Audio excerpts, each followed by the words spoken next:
হরিহরণ বণিক যেখানে বসে আছে তার আশেপাশে কোনো মনুষ্য বসতি নেই। চারপাশে জল, জলের মাঝখানে মাথা উঁচু করে আছে নলখাগড়ার ঝোপ, লম্বা ঘন কাশবন। জল পেরিয়ে নলখাগড়ার ঝোপ আর কাশবন ডিঙ্গালেই ঘন ঘাসে ছাওয়া চাতালের মতন জায়গা। দুখানা আম আর একখানা ছাতিম গাছ, তার নিচেই ছোট কুড়ে ঘর। এই জায়গার নাম বজরাডুবির চর।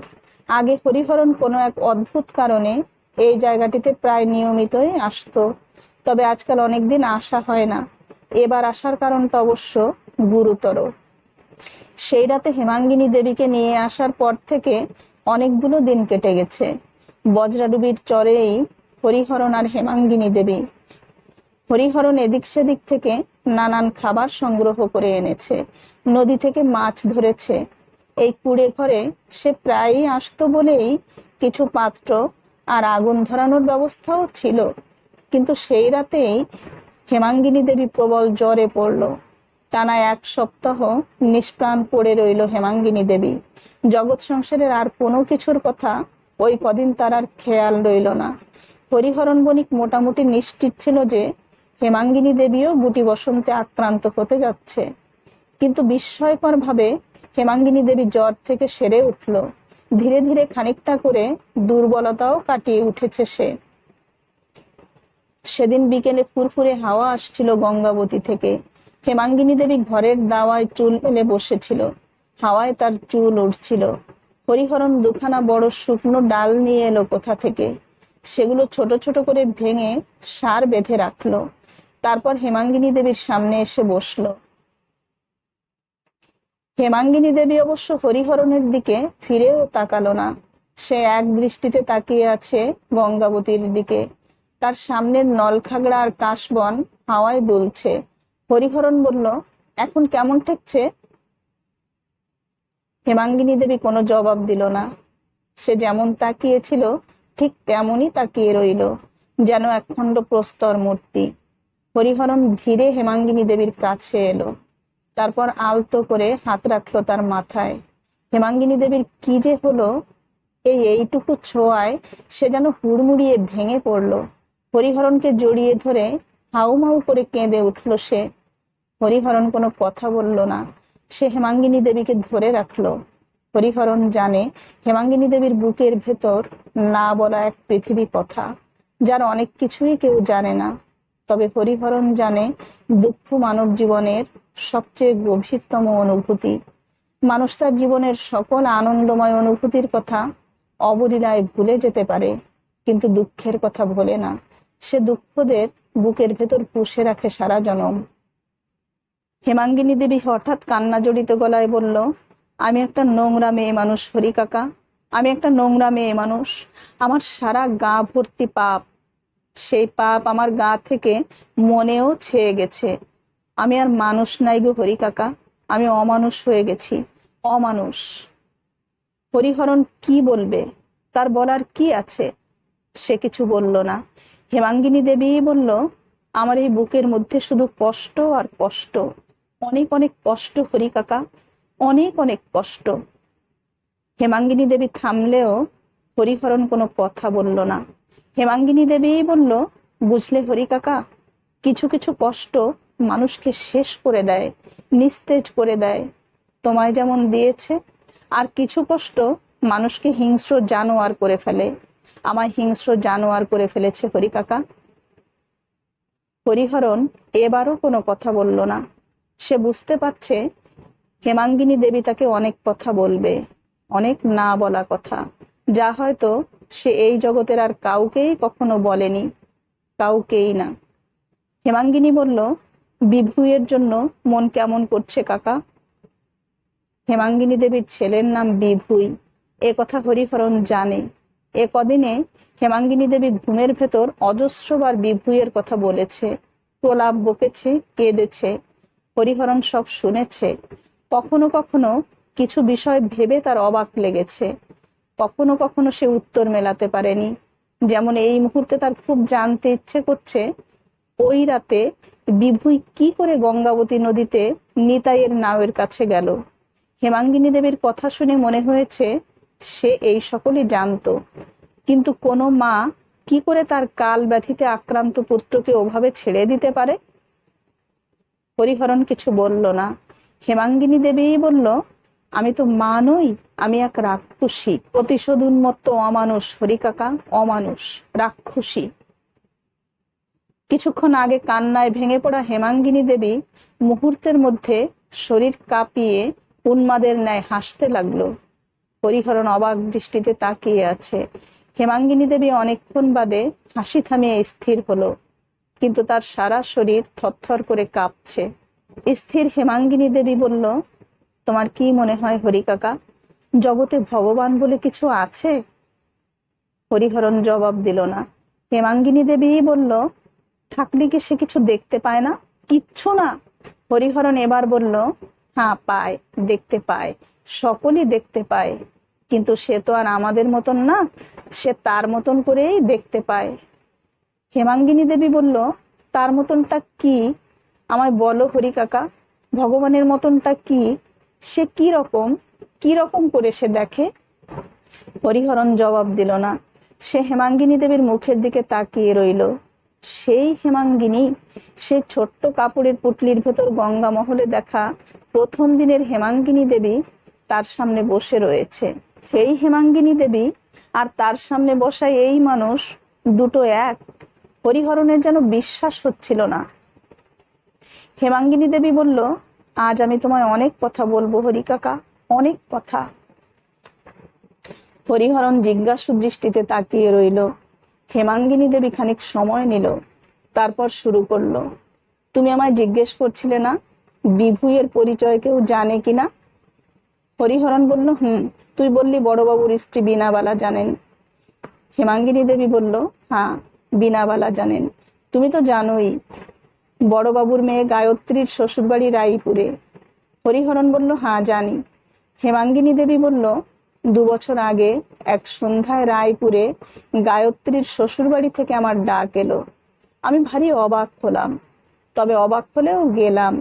গিয়ে দেখি সেখানে বড়বাবুর স্ত্রী বীণাবালা, বীণাবালার সাথে গঙ্গামহলের অতি পুরাতন এক দাসী। বীণাবালা আমায় খুব যত্ন করলেন, আক্ষেপও করলেন, আমায় জড়িয়ে ধরে কাঁদলেন। ওভাবে বহুদিন আমায় কেউ ভালোবাসেনি হরিকাকা, মায়ের মতন করে। জগতের সকল পুরুষেরা আমার শরীরটাকে ভালোবেসেছে, আর সকল নারীরা আমায় ঘৃণা করেছে। কেউ আমায় এভাবে ভালোবাসেনি গো কাকা। তিনি আমায় কত কিছু কিনে দিলেন, 2 দিন সে বাড়িতে রাখলেন, কত কথা যে বললেন জানি না কি করে, কিন্তু তিনি যেন সকলই জানেন। আমার মা কিভাবে গঙ্গা মহলে এলো, তারপর কি হলো, সকল ঘটনা তিনি জানেন। তবে তোমার কথা হয়তো জানেন না। তোমায় নিয়ে এতদিনে কখনো কিছু বলেননি। সেই 2 দিন আমি যেন সব ভুলে রইলাম হরিকাকা। আমার রায়পুরের বাড়ির কথা, অতীতের কষ্টের কথা, সব। যেদিন চলে আসবো আমার আর আসতে মন চাইছিল না, সে কথা আমি তাকে বললাম। শুনে উনি বললেন, তোমার তো রায়পুরের ওই বাড়িতে থাকার কথা নয়, তোমার থাকার কথা গঙ্গা মহলে। আমি কিন্তু তোমার ছেলের কথা জানি। আমি বললাম, কি জানেন? তিনি বললেন, তোমার ছেলের আসল পরিচয়। আমি খুব চমকে গেলাম। বললাম, কি করে জানেন?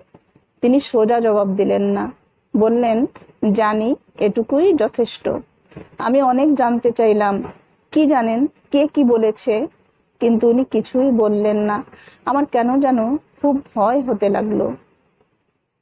হরিহরণের কৌতূহল কম, কিন্তু আজ প্রবল কৌতূহল নিয়ে সে হেমাঙ্গিনী দেবীর কথা শুনছে। সে বলল, তারপর? হেমাঙ্গিনী দেবী বলল, তারপর বীণাবালা বললেন, ওই ছেলের শরীরে যে বিষ্ণুপুর জমিদার পরিবারের রক্ত বইছে সে কথা তিনি জানেন। এটা শুনে আমি যে খুব অবাক হয়েছি তা নয়, কারণ সেই যে দেবেন্দ্র নারায়ণ আমায় রায়পুর থেকে জোর করে বারোহাটির বাগান বাড়িতে তুলে নিয়ে গেলেন, মাসখানেক রেখে আবার পাঠিয়েও দিলেন। তার 8-9 মাস পরেই বিভুয়ের জন্ম। হয়তো বিষ্ণুপুরের কেউ তারপর আর আমায় মনেই রাখেনি, ভুলেই গেছে, আমার খবরও কেউ রাখেনি। আর বিভুয়ের খবরও আমি কাউকে জানতে দিতে চাইনি, ওকে লুকিয়ে রেখেছি যতটা পেরেছি। তাহলে কারো জানার কথাও নয়, কিন্তু কেউ যদি পুরোটা খেয়াল করতো, জানতো, তাহলে তার জন্য বোঝা কঠিন কিছু ছিল না যে বিভূই দেবেন্দ্র নারায়ণেরই সন্তান। এবার হরিহরণ থমকে গেল। সেও অবচেতন ভাবেই কখনো না কখনো ভেবেছিল, কিন্তু এ বিষয়টি নিয়ে সচেতন ভাবে সে কখনোই ভাবতে চায়নি, জানতেও চায়নি। যতটা পেরেছিল হেমাঙ্গিনী দেবীকে ভুলে থাকতে চেয়েছিল। তার উপর নিজের মানসিক অবস্থাও ভয়াবহ, দিনকে দিন যেন নিয়ন্ত্রণ হারিয়ে ফেলছে। ফলে এ নিয়ে সে কোনো আগ্রহই দেখায়নি। তাহলে হেমাঙ্গিনী দেবীর পুত্র বিভূই দেবেন্দ্র নারায়ণেরই সন্তান।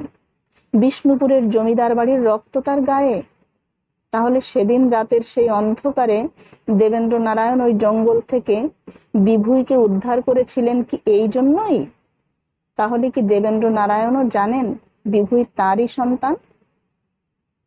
হরিহরণ কিছুই বুঝতে পারছে না। তার কাছে সকলই কেমন গোলক ধাঁধার মতন লাগছে। ভাবনা চিন্তা গুলিয়ে যাচ্ছে। সে হেমাঙ্গিনী দেবীকে বলল, দেবেন্দ্র নারায়ণ জানতেন? হেমাঙ্গিনী দেবী কেমন অদ্ভুত ভঙ্গিতে হাসলো। না, তিনি জানতেন না। হরিহরণ বলল, তাহলে? হেমাঙ্গিনী দেবী বলল, আগে পুরোটা শোনো হরি কাকা। এ এক লম্বা গল্প। এই গল্প বড় কষ্টের, লজ্জার, ভয়ঙ্কর রহস্যেরও। হেমাঙ্গিনী দেবী খানিক থামলো, তারপর বলল, তুমি কোনোদিন ভাবতেও পারবে না তোমার সামনে দাঁড়ানো এই হেমাঙ্গিনী দেবী তার বুকের ভেতর দিনের পর দিন কি ভয়াবহ সব সত্য চেপে বেঁচে আছে, কি ভয়ঙ্কর অবিশ্বাস্য সব সত্য। হরিহরণ হেমাঙ্গিনীর মুখের দিকে তাকিয়ে রইল। হেমাঙ্গিনী দেবীর কাছে তার অনেক জিজ্ঞাসা, কিন্তু খুব বড় একটি জিজ্ঞাসার জবাব সে পেয়ে গেছে। বিভূই দেবেন্দ্র নারায়ণের সন্তান। তাহলে তাহলে আর কি এমন ভয়ঙ্কর সত্য যা দিনের পর দিন হেমাঙ্গিনী দেবী নিজের ভেতর পুষে রেখেছে? হেমাঙ্গিনী দেবী আবার বলতে শুরু করলো, সেদিন রায়পুরে গায়ত্রীর শ্বশুর বাড়িতে বীণাবালার কথা শুনে আমি খুব একটা অবাক হইনি দেখে তিনি বললেন, তোমার ওপর দেবেন্দ্র নারায়ণ আর বিষ্ণু নারায়ণ যে অন্যায় করেছে তার কোনো প্রায়শ্চিত্ত নেই, প্রায়শ্চিত্ত হয়ও না। তারও আগে তোমার মা বাবা তাদের প্রতি যোগেন্দ্র নারায়ণ যা করেছেন এই পর্যন্ত বলেই বীণাবালা সেদিন থেমে গিয়েছিলেন, অনেকক্ষণ কোনো কথা বলেননি। তারপর আমার হাত তার হাতের ভেতর নিয়ে চেপে ধরে বললেন, তুমি এদের ক্ষমা করো না, এদের ক্ষমা করলে ভগবানও রুষ্ট হবেন, আমি তোমার সাথে আছি। বীণাবালার কথা শুনে আমি অবাক হয়ে তার দিকে তাকিয়েছিলাম অনেকক্ষণ। তিনি আমায় বললেন, তোমায় গঙ্গা মহল যেতে হবে তোমার সন্তানকে নিয়ে, বাকিটুকু আমি দেখব। হেমাঙ্গিনী দেবী সামান্য থামলো, তারপর আবার বলল, এরপর বীণাবালা চলে গেলেন। তবে মাঝে মধ্যেই আমার সাথে তার যোগাযোগ হতো, আসতেনও, খুব আদর করতেন আমায়। কিন্তু এমন হলে আর সবার যা হতো আমারও সন্দেহ হতে লাগলো। বারবার একটি প্রশ্নই মাথার ভেতর ঘুরে ফিরে এসেছে, উনি কেন আমায় সাহায্য করতে চাইছেন? উনি বিষ্ণুপুর জমিদার বাড়ির বড় বউ, আমার মতো আশ্রিতা নষ্টা এক বাজারের মেয়ে মানুষকে উনি কেন সাহায্য করতে চাইবেন? জমিদার বাড়ির প্রতি ওনার কি ক্ষোভ আমি ভেবে পাচ্ছিলাম না। তবে একদিন আমি ওনাকে জিজ্ঞেসও করে ফেললাম। হেমাঙ্গিনী দেবী খানিক ঢোক গিলল, তারপর তাকালো গঙ্গাবতীর দিকে। নদীর জল ছুঁই ছুঁই উচ্চতায় দুটি গাংচিল উড়ে যাচ্ছে, কি সুন্দর দৃশ্য। কিন্তু সেই দৃশ্য তাকে টানলো না। তার দৃষ্টি যেন সেসব ছাড়িয়েও দূরে কোথাও। হরিহরণ রুদ্ধশ্বাসে অপেক্ষা করছিল।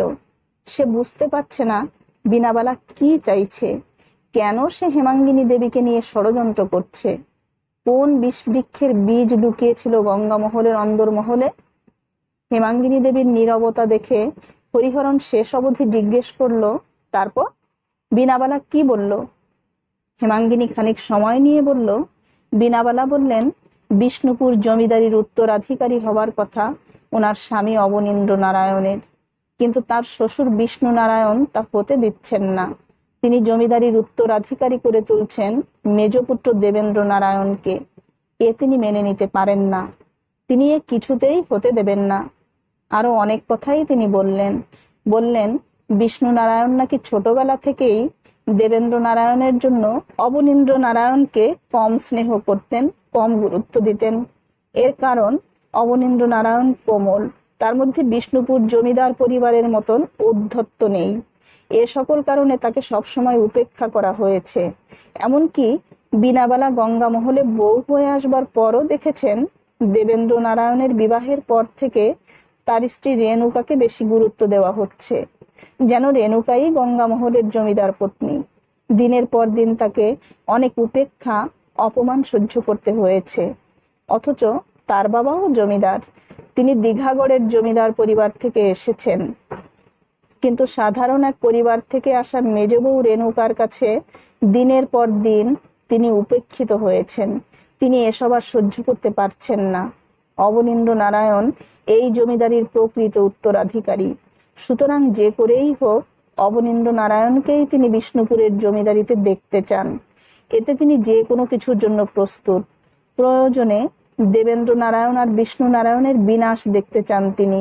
এদের বিনাশ হলেই কেবল অবনীন্দ্র নারায়ণ হবেন বিষ্ণুপুর জমিদারির জমিদার। হেমাঙ্গিনী দেবী থামল, কিন্তু হরিহরণ সাথে সাথেই বলল, তারপর? হেমাঙ্গিনী দেবী খানিক জল খেলো, তারপর বলল, ওনার কথা শুনে আমি প্রথমে ভড়কে গিয়েছিলাম হরিকাকা, কিন্তু জানো তো আমার এই পোড়া জীবনের সকল কিছুর জন্য দায়ী ওই বিষ্ণুপুর, বিষ্ণুপুরের ওই জমিদার বাড়ি। বিষ্ণু নারায়ণ, দেবেন্দ্র নারায়ণও। দেবেন্দ্র নারায়ণ দিনের পর দিন আমায় নিয়ে খেলেছেন, আমার বিশ্বাস নিয়ে খেলেছেন, আমায় বানিয়ে রেখেছিলেন তার খেলার পুতুল। তার চেয়েও ভয়ঙ্কর ব্যাপার ঘটিয়েছে বিষ্ণু নারায়ণ। আমার জীবনটা এই অন্ধকারে ডুবিয়ে দিয়েছে সে। তুমি জানো না হরিকাকা, ওই শান্তশিষ্ট চেহারার বৃদ্ধ জমিদারের আড়ালে একটা নরকের কীট লুকিয়ে আছে, সাক্ষাৎ শয়তান। আমি ছাড়া সে কথা আর কেউ জানে না হরিকাকা, কেউ না। হেমাঙ্গিনী দেবী হঠাৎ ফনা ধরা সাপের মতো ফুঁসে উঠল, তার চোখ জ্বলছে, বুক হাঁপড়ের মতো উঠছে নামছে।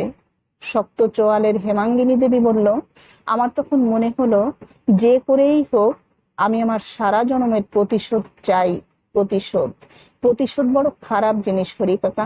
আমি বিনাবালাকে বললাম, আমিও চাই, যে করেই হোক আমিও দেবেন্দ্র নারায়ণ আর বিষ্ণু নারায়ণের ধ্বংস দেখতে চাই। বিনাবালা আমার সাথে নিয়মিত যোগাযোগ রাখতে শুরু করলেন। শুধু যে এ সকল কথাই বলতেন তা নয়, নানান কথা বলতেন। ঘন ঘন রায়পুর গায়ত্রীদের বাড়ি যেতেন, আমায় ডাকতেন। এক সময় আমার সত্যি সত্যি ওনাকে খুব আপন মনে হতে লাগলো হরিকাকা, খুব আপন। আমার চেয়ে বয়সে বড় হলে মায়ের মতো তো আর নন, কিন্তু আমার সাথে তিনি যেন হয়ে উঠলেন ঠিক মায়েরই মতন। কি যে যত্ন করেন আমায়, আমার দুঃখে কাঁদেন অবধি। উনি বিভুইকে কখনো দেখেননি, রায়পুরে গায়ত্রীদের বাড়ি গেলেও আমার বাড়িতে কখনো যাননি তিনি। আমিও বিভুইকে কখনো কোথাও নিয়ে যাই না। বছরখানেক আগে উনিই আমায় বললেন, বিভুইকে আমার কাছে ওই পরিবেশে না রেখে আপাতত যেন দূরে কোথাও পাঠিয়ে দিই, সেখানে পড়াশোনা করবে। ওনার কথাখানি আমার ভারী পছন্দ হলো। মনে হলো উনি ঠিকই বলেছেন। বিভুইকে পাঠিয়ে দিলাম বিনয়পুর, ওখানে পড়বে, থাকবে। আমি 2-3 মাস বাদে গিয়ে দেখে আসব। কিন্তু কি ভাগ্য নিয়ে জন্মেছি হরিকাকা, বেশ্যা বলে সেখানেও মানুষ আমায় চেনে, আমার নাম শুনেছে। বাজারি মেয়ে হিসেবে ভালোই নাম কিনেছি গো হরিকাকা। এই প্রবল বিষাদ সময়েও হেমাঙ্গিনী দেবী হাসলো, আর হরিহরণ প্রতি শব্দেই না জানা নতুন গল্প শুনছে।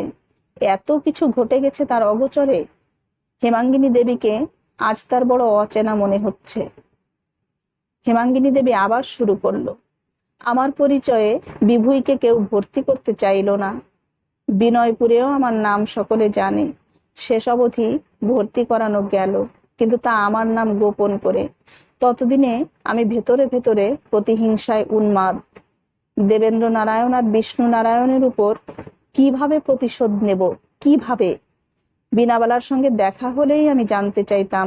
উনি প্রতিবারই বলতেন, সময় আসুক, অপেক্ষা করতে হবে, সময়ের কাজ অসময়ে হয় না, সময় আসবেই। কিন্তু আমার আর অপেক্ষা সহ্য হচ্ছিল না কাকা। রোজ আমার ভেতরের আগুন যেন আরো দাউ দাউ জ্বলে। বিষ্ণুপুর জমিদার বাড়ি বিষ্ণু নারায়ণ আর দেবেন্দ্র নারায়ণকে আমার পুড়িয়ে ছারখার করে দিতে হবে। আমার তখন মার কথা খুব মনে পড়তো, খুব। বাবাকে দেখিনি, কিন্তু তাকে ভীষণ মনে পড়তো। হরি কাকা, আর এ সকল ছাড়াও আর একটা অতীত আমার রয়েছে, ভয়াবহ অতীত হরি কাকা। হেমাঙ্গিনী দেবী তার পা দুখানা বিছিয়ে দিল মাটিতে, তারপর দূর দিগন্ত থেকে চোখ সরিয়ে নিয়ে এক দৃষ্টিতে তাকিয়ে রইল সেই বিছিয়ে রাখা পায়ের দিকে। তার চোয়াল যেন শক্ত হয়ে উঠল। সে সাপের মতো হিস হিস করে বলল, সেই ভয়াবহ অতীতের কথাও খুব মনে পড়তো। মনে হতো যে কিছুর বিনিময়েই হোক বিষ্ণু নারায়ণ আর দেবেন্দ্র নারায়ণের বিনাশ চাই আমি, বিনাশ। হেমাঙ্গিনী দেবী থামল, কিন্তু হরিহরণ বিস্ফারিত চোখে হেমাঙ্গিনী দেবীর দিকে তাকিয়ে রইল। এই হেমাঙ্গিনী দেবীকে সে চেনে না, এ যেন ফনা তোলা এক কাল নাগিনী। হেমাঙ্গিনী দেবী সময় নিয়ে খানিক ধাতস্থ হলো, তারপর বলল, কিন্তু ভগবান নেই হরি কাকা, ভগবান নেই। বিনয়পুরে গুটি বসন্তের প্রকোপ বাড়ল। বড় দেরি করে খবর পেলাম আমি, বিভুয়ের গায়েও গুটি উঠেছে। সেখানে গুটি ওঠা কারোর সাথেই তার আত্মীয় স্বজনের দেখা করতে দিচ্ছে না, জানাচ্ছেও না কাউকে। যদি দেখা করতে গিয়ে রোগ আরো ছড়ায়। দূরের কোনো দেশ থেকে ফেরেশতান এসেছে চিকিৎসা দিতে, কিন্তু তাতে কেউ বাঁচছে না। আবার তারা কাউকে কারোর সাথে দেখা করতেও দিচ্ছে না। তবে যাদের অনেক প্রভাব প্রতিপত্তি আছে, তারা হয়তো কোনোভাবে রোগীর সাথে দেখা করতে পারছে, নিয়েও আসতে পারে। কিন্তু এখানে সেখানে শোনা যাচ্ছে রোজ রাতেই নাকি একজন দুজন রোগী মারা যাচ্ছে। মারা যাওয়াদের পরদিন থেকে আর খোঁজ মিলছে না। এই নিয়ে কেউ কোনো উচ্চবাচ্য করছে না। সকলেই গুটি বসন্তের ভয়ে শহর ছেড়ে পালাচ্ছে। কে কার কথা বলবে? আমি পাগলের মতো বিনয়পুরে গেলাম। গুটি বসন্ত যাদের উঠেছে তাদের সকলকে একটা আলাদা ঘরে রাখা হয়েছে, কাউকে সেখানে যেতে দেয়া হয় না। আমি দূর থেকে বিভুইকে দেখলাম, কিন্তু কাছে যেতে পারলাম না। আমায় একভাবে তাড়িয়েই দিল ওরা। সকলেই জানে আমার কেউ নেই। তাছাড়া আমি বাজারের মেয়ে, কে শুনবে আমার কথা? আমার হয়ে কথা বলারও কেউ নেই। আর বিভুইকে তো আমার নামে ভর্তিও করা হয়নি। আমি পাগলের মতন ফিরলাম রায়পুর। কি করব আমি? একবার মনে হয়েছিল ভগবান যেমন চেয়েছেন তেমনই হচ্ছে। বিভুইকে ভগবান আমায় দিয়েছিলেন পাপের ফসল করে, আবার নিয়েও যাচ্ছেন। কিন্তু মায়ের মন তো মানে না গো হরি কাকা, মানে না।